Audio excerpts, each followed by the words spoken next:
महादेव ही एक ऐसे हैं जो हमारे जीवन के ताप साप रोग शोक और दुखों को मिटा करके हमारे जीवन में अमरता का भंडार भरते हैं।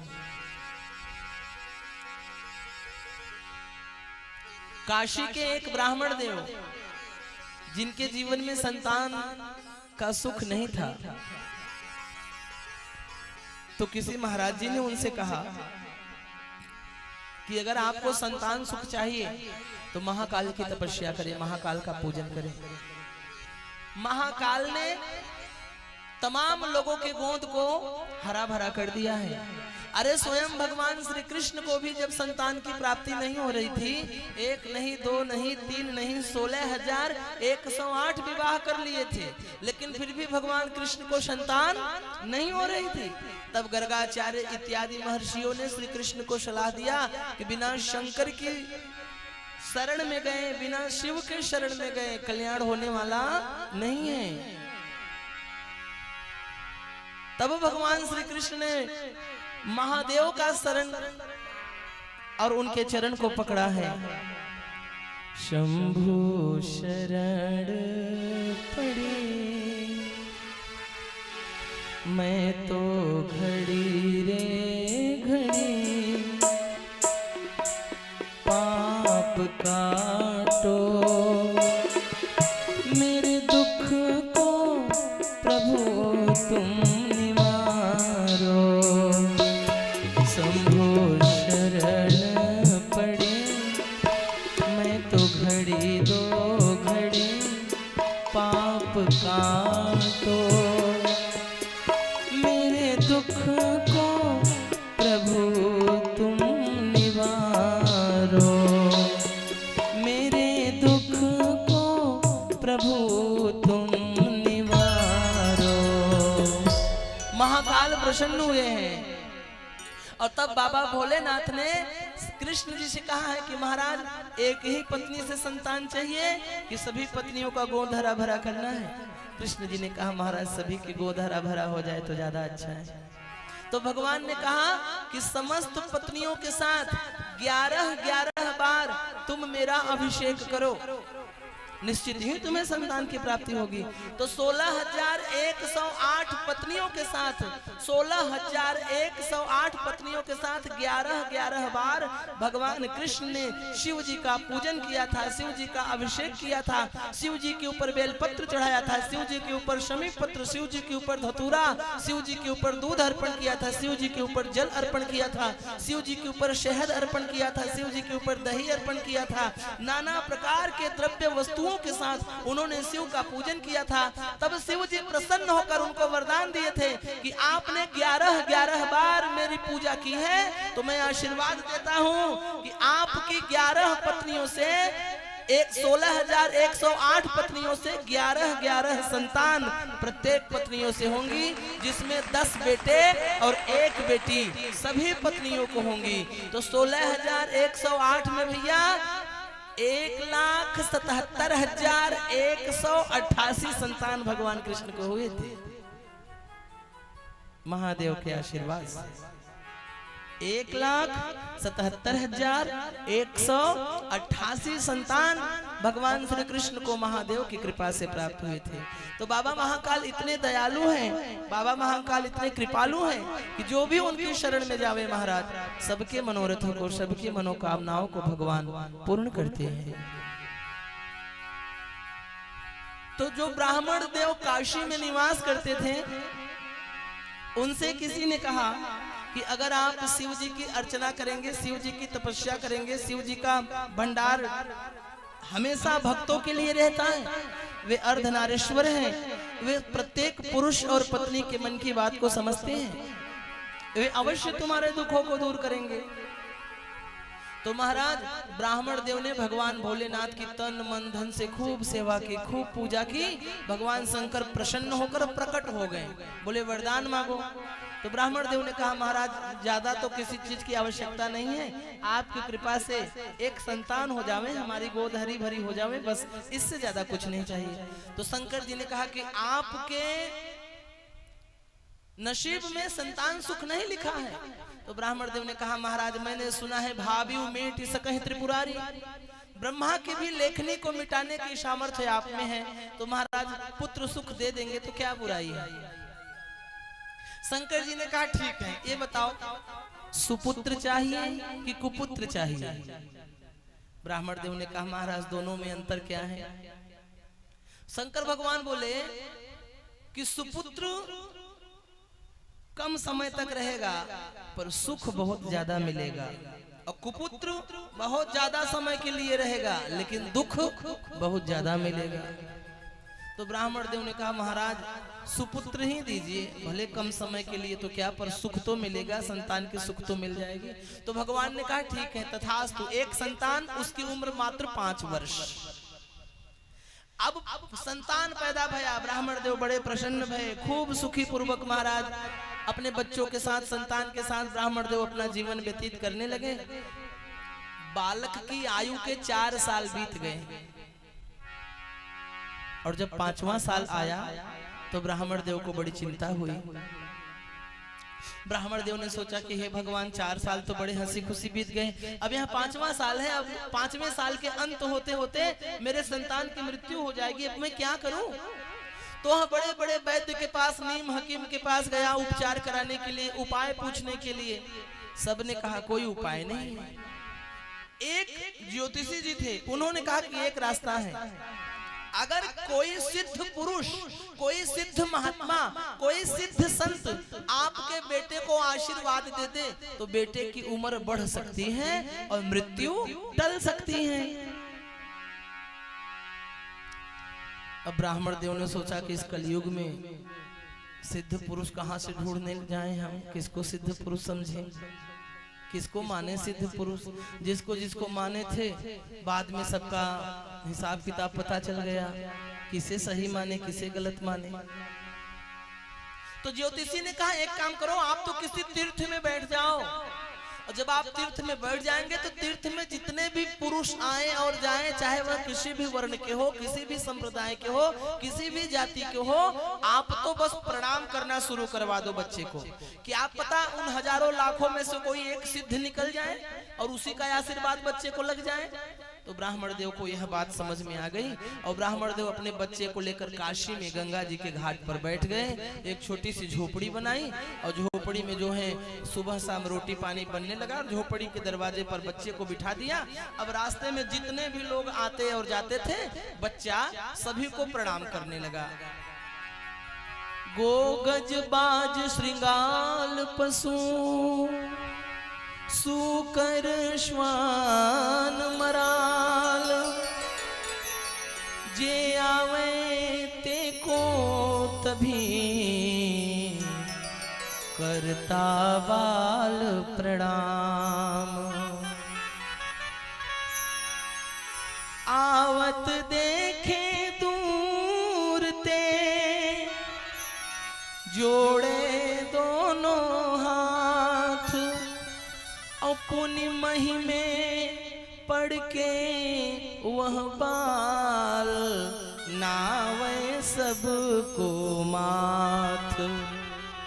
गाय बैल पशु हिरण मोर तोता पक्षी गौरैया, साधु संत पुरुष सन्यासी गृहस्थी जो भी आते थे सभी को वह बालक अपना मस्तक धरती में रख के प्रणाम करता था और सब आशीर्वाद देके निकल जाते थे। इसी क्रम में धीरे धीरे धीरे धीरे साल भर व्यतीत होने को चला, लेकिन अभी तक कोई सिद्ध पुरुष नहीं मिल पाया। तो जब बालक की आयु में रहे 3 दिन शेष, बस 3 दिन और बचा, तो बड़े भाग्य से तेहि मगर सप्त ऋषि कियो प्रदेश। जब बालक की उम्र में मात्र 3 दिन बचा तो उसी समय आकाश मंडल से सप्त ऋषि वशिष्ठ, अत्रि, भारद्वाज, विश्वामित्र, पुलस्त्य इत्यादि सप्त ऋषियों उसी मार्ग से जो है जाने लगे। तो बालक ने दूर से ही जब देखा सप्त ऋषियों को, तो मुनि मंडल को महिमे पढ़ के द्विज बालक दंड प्रणाम कियो। तो चिरंजीवी भव मुनियों ने आशीर्वाद दियो। बालक ने सप्तऋषियों को प्रणाम किया तो सप्तऋषियों ने अपने मुंह से कहा चिरंजीवी भव, चिरंजीवी भव। तब तक बालक के पिता ब्राह्मण देव बाहर आए और हाथ जोड़कर बोले किमी किमी होंगे मुनि मंडल को द्विज ने तब तो हाथ जोड़ प्रणाम किए। और किमी होंगे प्रभु इस बालक के चिरंजीवी भव वरदान दिए।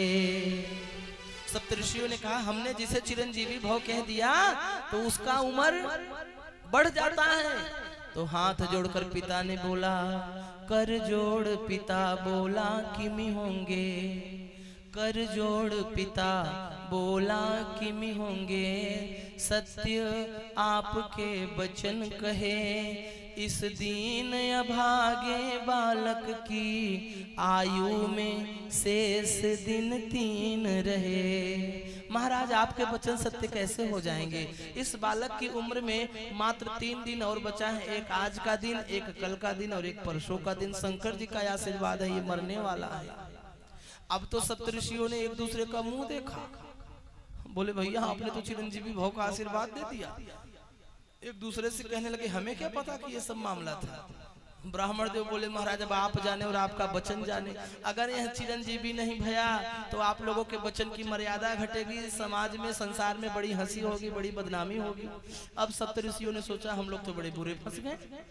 तो सप्तऋषियों ने कहा एक काम कीजिए महाराज, एक काम कीजिए, आपका यह जो बालक है 3 दिन में तो मरने वाला है यही है, और आपको जो है इसको या तो जला देना है या बहा देना है। तो ऐसा कीजिए इस बच्चे को आप हमें दे दीजिए, हम लोग तीर्थों में भ्रमण करने निकले हैं, अगर इस बालक को आप हमें दे देंगे तो अगर रास्ते में बच गया भगवान का दर्शन करने से तो आपको सौंप देंगे, और नहीं बचा मर गया तो तीर्थ में जो है इसका उद्धार हो जाएगा।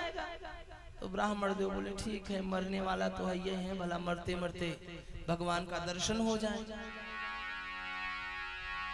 तो बालक प्रदान कीन हो करके कठिन हिया, ऋषियों ने क्या किया मुनियों ने क्या किया।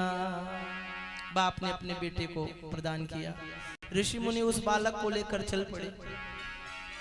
और वे बालक सबसे पहले सप्तऋषियों के साथ ब्रह्मलोक में पहुंचा। तो सप्तऋषियों ने ब्रह्मा जी को प्रणाम किया, सप्तऋषियों ने ब्रह्मा जी को प्रणाम किया, और उनका देखा देखी उस बालक ने भी ब्रह्मा जी को प्रणाम किया। तो ब्रह्मा जी ने उस बालक को सुंदर आशीर्वाद दियो, चिरंजीवी सुत रहो, चिरंजीवी सुत रहो। सप्तऋषियों का भार ब्रह्मा जी ने ले लिया, ऋषियों ने क्या किया मुनियों ने क्या किया।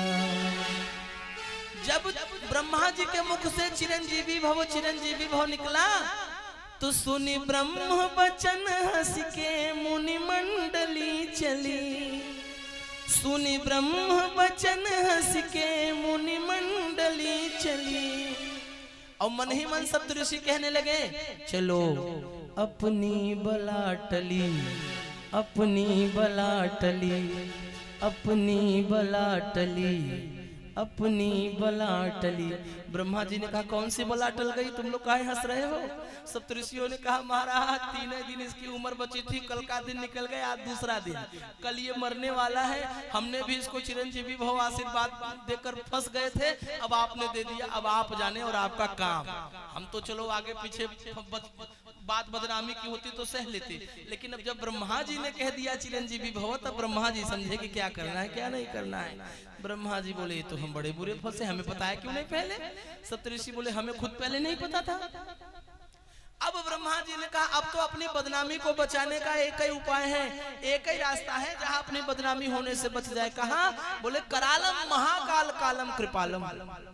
जिसने काल को भी अपने वशीभूत किया है वही महाकाल एक है जो अब हम सबके दुखों को दूर कर सकता है, हम सबको बचा सकता है। तो ब्रह्मा जी उस बालक को लेकर सप्तऋषियों के साथ पहुंचे कैलाश पर्वत पर। और जब कैलाश पर्वत पर ब्रह्मा जी पहुंचे तो महाराज ब्रह्मा जी ने भगवान शंकर जी को प्रणाम किया, सप्तऋषियों ने भी भगवान शंकर को प्रणाम किया। तो सबका देखा देखी पीछे से बालक ने भी शंकर जी को प्रणाम किया। तो शिव ने विनीत हंस के पंचमुख से यूं कहो, शिव ने विनीत हंस के पंचमुख से यूं कहो कि चिरंजीवी सुत रहो, चिरंजीवी सुत रहो, चिरंजीवी सुत रहो, चिरंजीवी सुत रहो। ब्रह्मा का भार भोले बाबा ने ले लिया, ब्रह्मा का भार भोले बाबा ने ले लिया। ऋषियों ने क्या किया, मुनियों ने क्या किया। तब शंकर जी की बात सुन के ब्रह्मा जी भी हंसने लगे।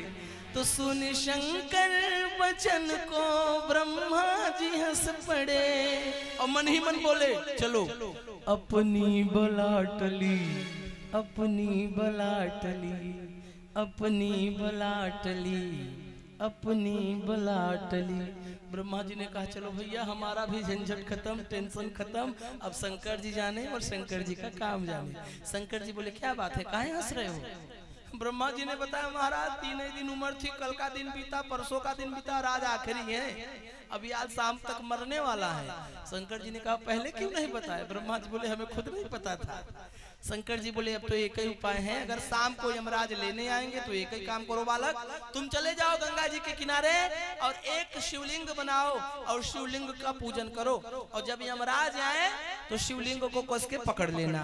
बालक गया गंगा जी के किनारे, शिवलिंग बनाया और सांझ होते होते महाराज यमराज भैंसे पर बैठकर, यमराज की सवारी भैंसे है, यमराज भैंसे पर बैठकर बालक का प्राण खींचने आए हैं और यमराज ने अपना पास चलाया है तो बालक ने डर के मारे भगवान शंकर के शिवलिंग को पकड़ लिया है। रक्षा करो, रक्षा करो प्रभु, रक्षा करो। अब शंकर जी को जब पकड़ लिया अब तो यमराज खींचे ही नहीं पा रहे हैं बालक का प्राण, कैसे खींचे? शंकर जी भी लगे हुए हैं, शंकर जी को कौन खींच सकता है? तब यमराज ने अपना काल दंड निकाला जिसको यमदंड कहते हैं, जमदंड निकाला और जब जमदंड बच्चे के ऊपर चलाना चाहा तो उसी समय शिवलिंग में से महाकाल त्रिशूल लेकर प्रकट हो गए। बोले खबरदार। यमराज ने कहा प्रभु त्राहिमाम त्राहिमाम, ये अपने विभाग में आप काहे दखल अंदाजी कर रहे हैं? आप ही के आदेश से तो मैं आया हूँ। शंकर जी ने कहा तुम मेरे आदेश से क्यों आए हो? यमराज ने कहा महाराज अब आप देखिए इस बालक के 5 साल की उम्र था, 5 साल आज पूरे हो गए, अब इसका जो है आज समय पूरा हो गया इसलिए मैं लेने आया हूँ। तो शंकर जी ने कहा कि इस बालक को आशीर्वाद 5 साल का तुमने दिया था कि मैंने दिया था? यमराज बोले प्रभु आपने दिया था। तो शंकर जी ने कहा मेरा 5 साल कितने दिन का होता है तुमको मालूम है? यमराज बोले महाराज हमें तो नहीं मालूम है। शंकर जी ने कहा कि ब्रह्मा जी की आयु में बीते कल्प अनेक,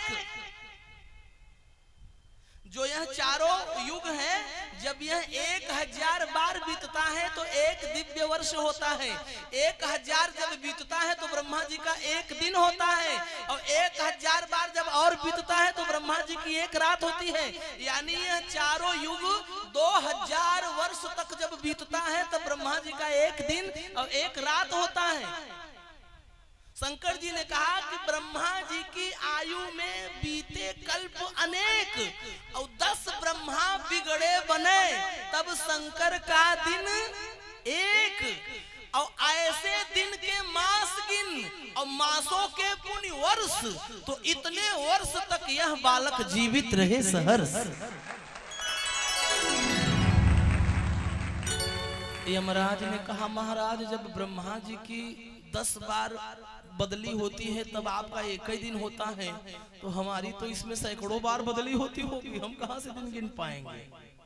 शंकर जी ने कहा आज के बाद कान खोलकर सुन लो, जो भी भक्त मेरी तपस्या कर रहा होगा, जो भी भक्त मेरा पूजन कर रहा होगा, जो भी भक्त मेरी आराधना कर रहा होगा, जो मेरा नाम का स्मरण कर रहा होगा, खबरदार यमराज अगर उसकी तरफ आंख उठाकर भी देखे तो।